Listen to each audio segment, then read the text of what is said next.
Sziasztok! Üdvözlök mindenkit! Műlép gyártás, ebből is az első lépés a keretfűzés. A tettet, amit elkövetünk, azt ezen a középbuconádi kereten fogjuk végrehajtani, ami nekünk megfelelően elő van készítve fűzésre.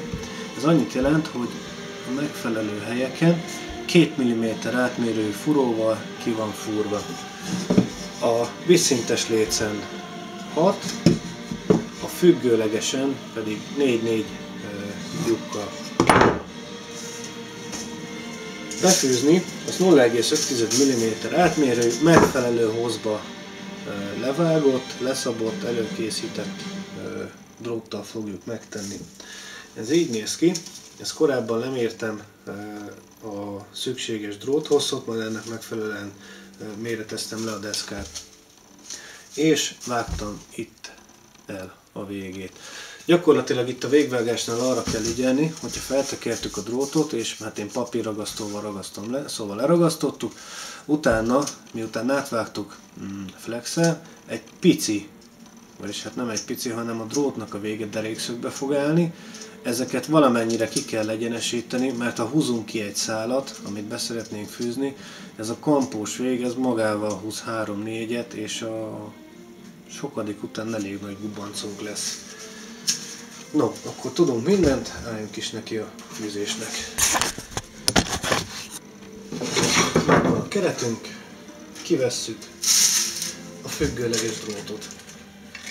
Ez nekünk majd a későbbiekben fog jelentőséggel bírni, hogy a függőleges szállal kezdünk, a feszítésnél, valamint a forrasztásnál. Szóval a megfelelő hosszú drótunk megvan, ami annyit jelent, hogy a korábbi dobról letekert, folyamatosan utánhúzásos, drótozásos, hálózásos módszerrel szemben itt sokkal kisebb az esélye a fül kialakulásának. Azt szeretnénk, hogy a drótunk végé ide, valamint ide essenek.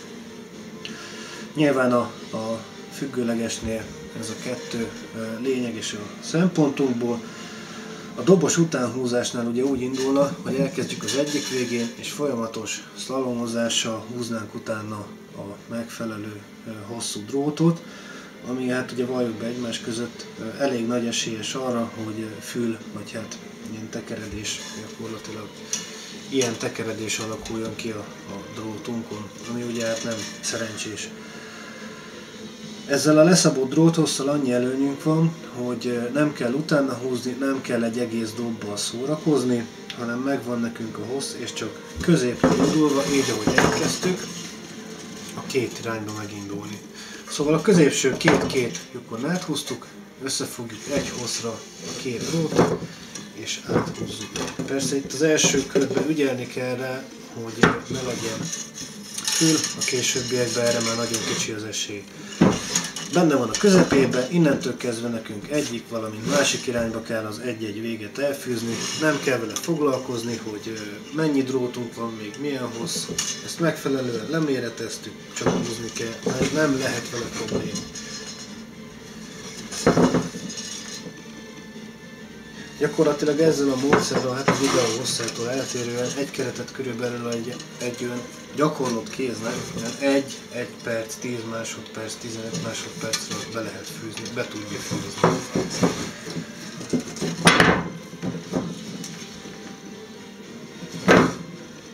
Ja igen, és még egy, a megfelelő fényviszonyokat biztosítani kell. Legyen rendesen lámpánk, ne vakoskodjunk, ne félhomályba csináljuk, jobban látunk, gyorsabban megy. No, megvan nekünk a függőleges, jöhet a vízszintes, amit azt szeretnénk, hogy ide, valamint ide essen a két vége. A trükk ugyanaz, középen kezdjük, egyikkel másikkal másik irányba megyünk. Elsőre picit feleslegesnek tűnhet, hogy a kettőt vigyük át egyszerre, viszont ezáltal sokkal kisebb a hiba esélye, hogy valamit benézünk, és valamelyik oldalra többet húznánk. Megvan a két vég, összefogtam őket, megfeszítem, És már csak a maradék két lyukba kell befűzni. Azt, hogy a felsőt vagy az alsót fűzi el valaki, mindenkinek a saját döntése. A jelenlegi lőnyékgyártási technikánkban, technológiánkban ez egy megfelelően bevált módszer, ami a későbbiekben a forrasztásnál, valamint a feszítésnél jelent majd nekünk előnyt. Gyakorlatilag elkészült a keretünk, ahogy látjátok, elég laza. Ez nem is probléma, mert egy következő lépésben ezt a hálót meg fogjuk feszíteni, gyakorlatilag teljesen feszesre ki fogjuk húzni a drótokat. Valamint még annyi, hogy a fűzésnél, itt ahogy látjátok, van kiállása felül, alul és a drótnak. Ez szintén egy fontos momentum, mivel csak így tudjuk a későbbiekben a drótot a feszítésnél megfogni könnyedén. Ha meg lenne húzva és rá lenne feszülve a lécre, sokkal nehezebb lenne, macerásabb lenne megfogni, elkapni a drótot. Szóval el is készült a keretünk.